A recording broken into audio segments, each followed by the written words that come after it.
I've been a professional fishing guide and media guy for 20 years, and over those years, I've got lots and lots of the same questions over and over again. Well, we're going to answer some of the most popular questions I've ever got on this episode of Fishful Thinker, the podcast. I'm Chad LaChance, and you're listening to Fishful Thinker, the podcast. All things fishful, all the time. Hey guys, Chad LaChance here. Thanks so much for tuning into this episode of Fishful Thinker, the podcast, brought to us as always by the fine folks at Sportsman's Warehouse. You can visit them at sportsmans.com or any one of 140 plus stores nationwide. They've got a big old sale going on for 4th of July weekend right now. It's Independence Day. Hopefully you guys are out celebrating that and enjoying the midsummer time right now. But stop by your Sportsman's Warehouse. Get your camping stuff, cooking stuff, whatever you might need for your adventures this weekend. Hopefully you are getting outside. I've spent most of yesterday out dealing with the lake and all the sorted stuff, and hopefully you guys are doing the same thing as well. A little bit of office work today and then off for the weekend. So I wanted to talk about some questions because first thing I do every morning is open my emails and go through questions. And some days I don't hardly get any, if any, and then some days I get a whole bunch. Depends on what media we've put out for the week. Depends on what season we're in, things like that. But I've been doing this for a long time. I started guiding professionally in 2004. Founded this company in 2002, and so I've been at this for a long time. Been on TV since 2009, and over that time frame, I've got a lot of questions. And what I've found out is that a lot of those questions are highly redundant. Everybody asks the same questions, or a lot of people ask the same questions, and so it occurred to me that if they get asked that much, they got to be relatively, prominent things, and I figured I'd address some of those questions in this podcast. So it's going to be a little bit more lighthearted. Maybe you've had some of these questions. Maybe I've answered them for you. Maybe, who knows? But at any rate, I'm going to go through a couple of them and we'll see what goes from there. But one of the most popular questions I get, and I've got it from the get-go, is what kind of line do you use? And that is a giant question. I can't really even answer that with a single answer because I use all kinds of lines. So I can't really answer that. But if you're looking for an easy answer on what kind of line, to me it is, I'm going to assume it's a spinning rod you're dealing with, for one, because if you're still at a stage where you're curious about the different kinds of line, and I don't mean what brand of line. I think pretty much everybody knows I fish Berkley products, Berkley lines. I've been doing that since way before I was a professional, and it's all I ever use is some sort of a Berkley product for fishing line. But I'm talking about what style of line, whether it be monofilament, fluorocarbon, or braided line. If you're asking that question, you're probably fishing with spinning rod, and I'm going to tell you that your probably best all-around answer is going to be braided line. It lasts the longest, holds knots well, casts the farthest, it's the most sensitive, it's very durable, doesn't absorb water, things like that. But again, I would typically ask some questions before I can answer that for you. But if you do want the easy answer, it would be some sort of thin braided line on a spinning rod, somewhere between about 8 and 20 pound test. 20 pounds sounds heavy, but if you're not familiar with braid, it's still very thin. I would say 15 pound braid gets more work on spinning rods for me than just about anything else. But again, that's not really a black and white answer. So the next most popular question, which is easier for me to answer, is knots. What kind of knots do I use? And that's fairly straightforward for me. If you want the easy answer, learn to tie a uni knot. And the reason I say a uni knot is I can join lines to lines with a uni knot. In other words, maybe a line to a leader. I can splice a line that maybe got a tangle down deep in the spool, and I can cut it and splice it back together with a back-to-back uni knot. I can snell a hook with a uni knot. If you've ever seen all those little hooks like typified by like Eagle Claw, they come like 6 or something to a package with a little piece of line and a loop at one end of it. The line is already tied to the hook. That is known as a snell. You can use a uni knot to snell your hook, so it works good for that, or you can just use it as a terminal to just tie off a hook normally. So a uni knot's probably the most versatile knot there is, and everyone's going to say, oh, there's better knots for this and better knots for that. But if you want my single answer, learn to tie a uni knot, and you can do everything with it. And I use uni knots a lot, like all the time, for all sorts of stuff. 99% of what I tie is either a uni knot, or a Palomar knot, or a San Diego jam knot. Those are the only 3 knots I use at all. And I use the jam knot just typically when I'm fishing quickly in a hurry, with any sort of a relatively light line. A San Diego jam works really good for that. The uni knot will work just as well. You can use it, takes a little bit longer to tie. I can tie the jam knot in about 2 seconds flat, but literally. But those are the only knots I use. And if you're learning one, you want the easy answer, again, learn to tie the uni knot, because I can do everything with it. About the only thing that I use Palomar knots for is tying straight braided line to something. I don't use Palomar knots a lot other than that, but if I'm going to tie heavy braid to something, I will tie it typically with a Palomar knot. However, you can use the jam knot or the uni knot as well. So again, the uni knot's more versatile. That's going to be your easier answer to try to answer for this case for this podcast. The next thing is also again related to lines, is how do I spool my spinning reels? And this one came in from 2 different people this morning alone. I get this one almost probably 2 or 3 days every week, and it tells me that a lot of people struggle with spooling their line. How I do it with a spinning rod is I lay the spool of line flat on the floor. I use a short piece of fishing rod that got broken in the mail, and it is broken off and clipped off at the first guide. So it's got the stripper guide, and that's it. And the rod's broken right there. Actually broke above that, but I cut it off right there. I use that strictly to spool line. Whatever line it is that I'm spooling, I use that rod to do it. So I take the reel off of its long rod, put it on there. Casting reel, spinning reel, doesn't matter, because of the I'm just spooling line with it. But then I run the line off the spool through that stripper guide to make sure it's coming into the reel straight. And then I put a leather glove on my left hand, or my right hand I should say, and hold a ton of tension on the line, and I wind it onto the spinning reel that way. So it's coming off of the spool on the floor that's laying flat. So it's coming off the top of the spool and then onto the spinning reel. And again, I do it with a lot of tension on it, and that will help a bunch seat it onto the spool. If you wind it without a lot of tension on it, it's never going to lay in there quite as nicely as you would like. So the more tension you keep on it when you're spooling it, the better off you're going to be. So I do that. If you're dealing with a casting reel instead of a spinning reel, then you need to put some sort of an axle through the middle of the line, the spool of line, and wind it off the top of the spool of line so that it goes on your casting reel the same direction that it came off of the packaged spool. So in that case, I also do it with a lot of tension. But I have a system set up where I have an axle right through the middle of the spool line, and it then spins as I wind it on the reel, as opposed to the spinning reel where the line's coming off of the spool and it's stationary. So that's how I spool them on. But again, in both cases, it's with a lot of tension. I don't worry about getting the line wet. I don't worry about which side the label's on the line. For a spinning reel, I've had people say, oh, well, it needs to be label up or label down. Well, I've talked to the managers at Spool Line, and it's pure random as to which way the label is on those spools. So that's an old wives' tale, that the spool label needs to be up or down or whatever as far as that goes. So keep that in mind.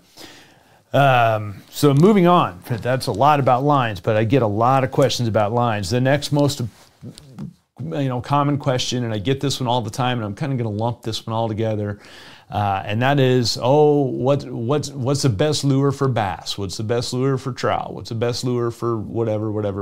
Well, I've done a whole series of podcasts on just one lure for each species, but almost nobody asks me what's my best general lure, and that's a very, very easy answer for me. It's a 3-inch Gulp minnow on an 1/8-ounce jig head, maybe a little bit heavier or a little bit lighter jig head, but a 3-inch Gulp minnow is as close to a universal lure as you're ever going to get. I mean, it just is. I'm at 78 species on it.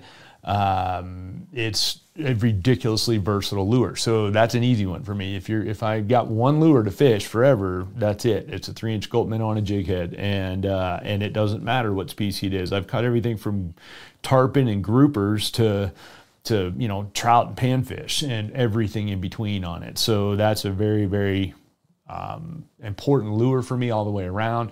The reason it's so versatile is it looks real, it smells real, it's got a ton of rigging options, it's got a ton of fishing options in terms of how you work it, and if you really let me expand my horizons a little bit, I'd put that same gulp minnow on a drop shot or something like that. I'll fish them weightless. I've put them on fly rods and fished them weightless, where I put them on a straight shanked hook and then fish them on a fly rod, and it works fantastic. And I did that just to blur the lines between lure fishing and fly fishing. But at any rate, that's the easiest one for me to answer. Probably the most important lure. That's a big one for sure. And it really doesn't matter what species. That lure is going to be in the ballpark for sure. I can take that 3-incher and bite it down to an inch long, just nip the tail off it, and make it a perfect little, panfish, bluegill bait, and whatever. So I can drop shot it, I can jig head it, I can put it on a spinner arm, I can put it on a fly rod, I can do just a lot of stuff with it, and it's biodegradable, and it smells right, and it looks right. And if you want to press me on it, it's going to be the smelt color.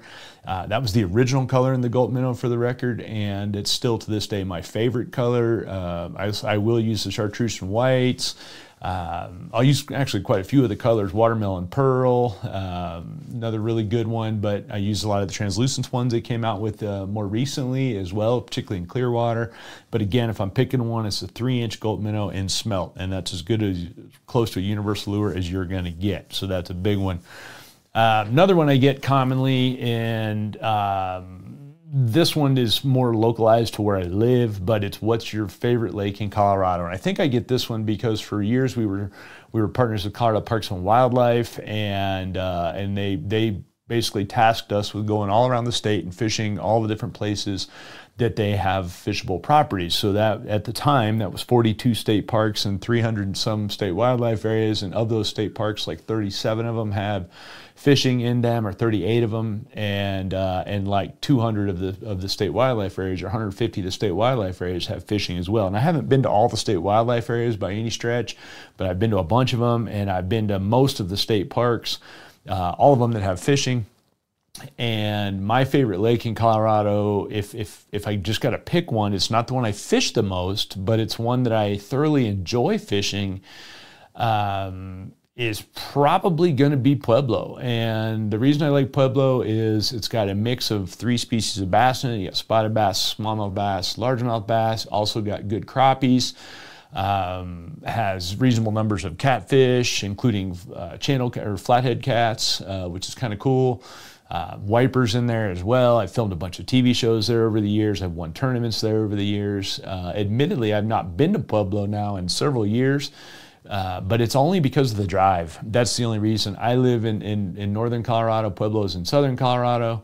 And you got to drive straight through the middle of Denver and Colorado Springs to get there, and that is not super fun pulling the boat. So I don't travel down there much. For me, it's a reasonable poke from home, and I can be in several lakes in western Kansas in about an hour's more drive and have nobody there, as opposed to Pueblo being really crowded. And I want to point out, for those of you that are out-of-staters that are listening to this, Pueblo is about 4,400, 4,500 acres, something like that. It's not a huge lake, but it's one of the bigger ones in Colorado, and it's 4th of July weekend, and from what I saw in the reports this morning, there were cars in line at 6 a.m. to get in the reservoir, and it was closed by 10 a.m.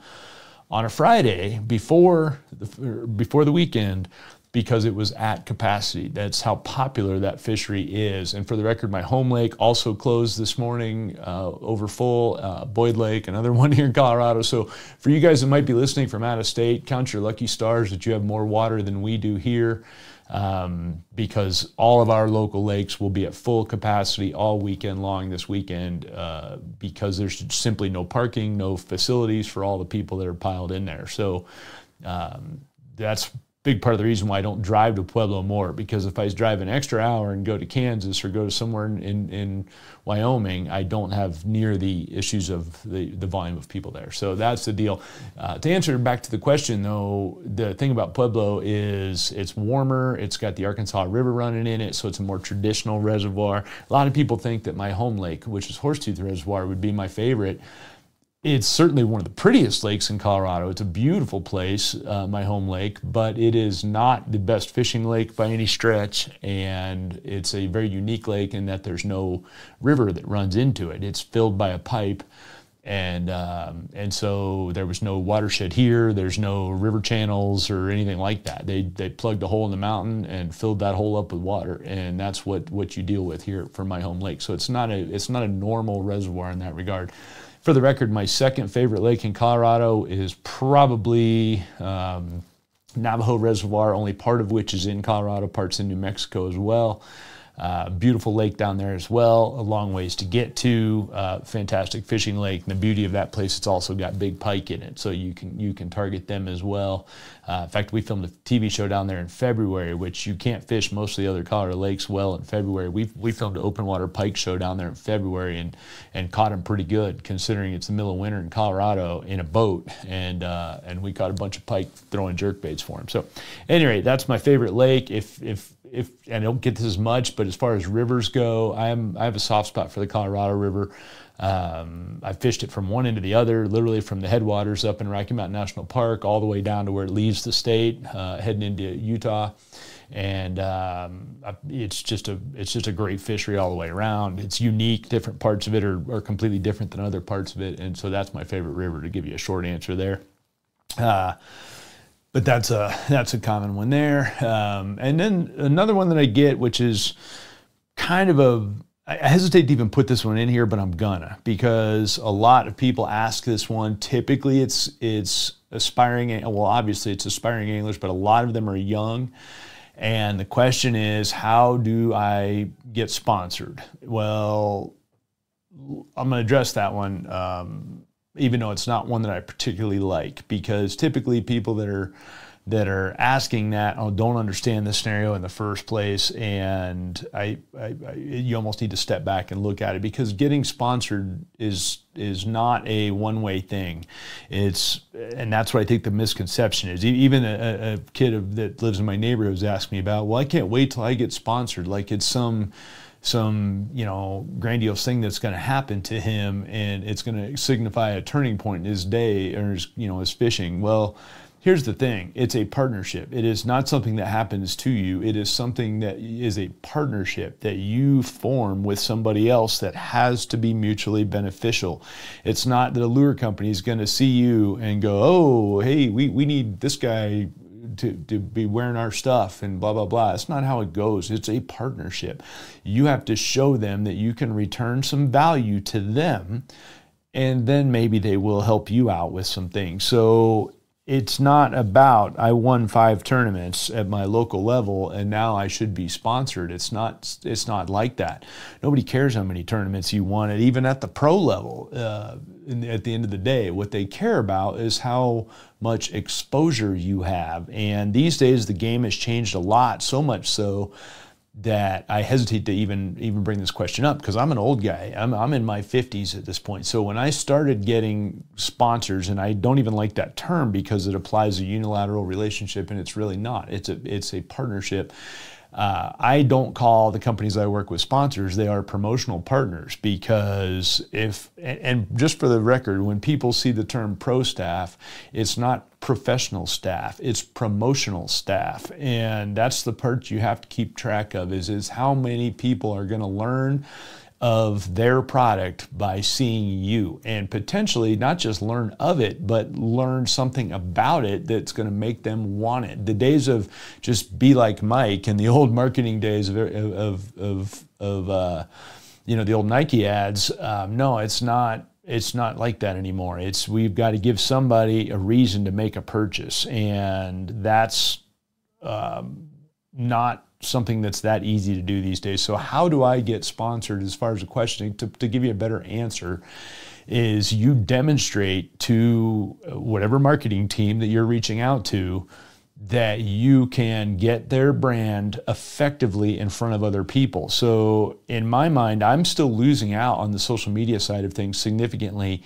because I don't do a bunch of high-speed, fast-paced, 7-second TikTok videos. And the reason I don't is because I can't communicate anything helpful to you. And in my content, the only thing I want to put out there is something that's helpful to other anglers, because if it's helpful to other anglers, they'll keep watching it and hopefully they'll gain more enjoyment out of their fishing, and therefore they'll fish more. And over time, that'll work out for the companies that I work with. So for me, I'm losing to 18-year-old kids with really good editing skills that don't know anything about fishing but are really good, or know very little about fishing but are very good at producing a 7-second video that will get watched 50,000 times an hour.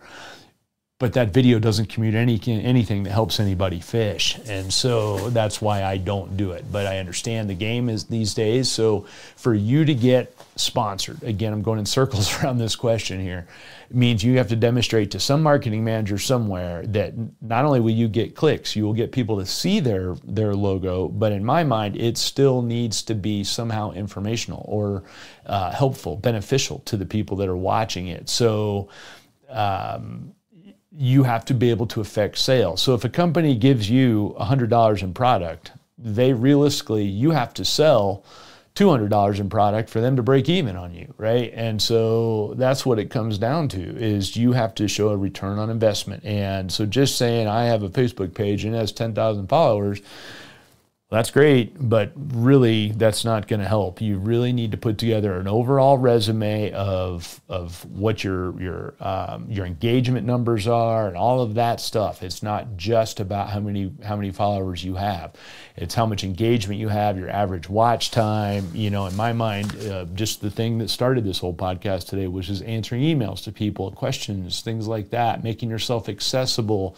But at the end of the day, it's much harder than what you as an angler think to have a return on investment for a marketing team that puts money into you. I guarantee you that. And I've had that conversation with a lot of marketing people. I've been very fortunate. I've been with the same companies for my entire career. A couple have come and gone, but in terms of changing companies, I've never done that. I've been with Toyota my whole career. I've been with Sportsman's Warehouse my whole career. I've been with Berkeley my whole career. I've been with Abu Garcia my whole career. Costa Sunglasses, same thing. Lowrance Electronics, Ranger Boats, all my whole career. I've lost a few companies over the years because of complete changes. They get bought. For instance, Camp Chef was a partner for a long time. They got bought by a new company. That company pulled all TV sponsorships. So I lost them, but it hadn't have anything to do with me. Fortunately for me, I've been able to return enough value. And keep in mind, some of the things I do for companies is something you may offer to companies as well as part of this question is testing, product testing. But it's not just go out and fish with it. It's provide intelligent feedback on did this work? What did you like? What did you not like? Was it durable? Was it not durable? Was it effective for what they're trying to get it to do? All the way around. And so product testing is something that I take very seriously. I do a ton of for Berkeley, Abu Garcia, Fenwick, Pfluger sometimes, tons of fishing lines. I do tons of line testing. It's something I take very seriously, and it's become a more major part of my job these days than in the earlier days of my career. So how do I get sponsored? Basically, you need to demonstrate to the companies in some convincing fashion that you can help them sell their products and expose their brand and have brand awareness and market share and all of those things. And if you can demonstrate that to them, they will jump on your train. But going out there and beating your chest about how many tournaments you won or whatever is not going to do it for you, because everybody and their uncle does that. And I think these days the social presence is going to be really, really big. I know some good anglers, really good tournament anglers that are losing the dollar war because they're not playing the social media game correctly. And just for the record, I'm probably one of them who should have been more aggressive about social media earlier on, but I refused to let my life be dominated online, and that definitely cost me some dollars. I could make more money if I spent more time focusing on my social media, and you know, that it just is what it is. So I have to recognize that that's my weakness. So that's that. So Those are probably the most popular questions I get. I get a whole slew of other ones on a somewhat regular basis. Maybe those weren't the best answers in the whole world, but I think they'll get you in the ballpark since those are popular ones. And I will throw this out there. If you have specific questions particularly about the promotional side of it, please email those to me, because depending on where you are in life in terms of your career and all that, I will be glad to help you. I try to help people answer all kinds of stuff, not just fishing questions, fishing industry questions as well. So I appreciate you guys listening to this episode of Fishful Thinker, the podcast. Of course, it's brought to us always by the fine folks at Sportsman's Warehouse. If you want to join the conversation on social media at Fishful Thinker on Facebook, Instagram, or TikTok, please do that. We'd love you to subscribe while you did. Also, check out Altitude Sports Entertainment World Fishing Network. We're airing 5 days a week for the second half of the year in both of those networks, so you can see us there a lot. And also check out the YouTube channel. So we're continuously posting stuff there, including this podcast and other videos, so check that out as well. That's at Fishful Thinker. So thanks for tuning in. This has been Fishful Thinker, the podcast.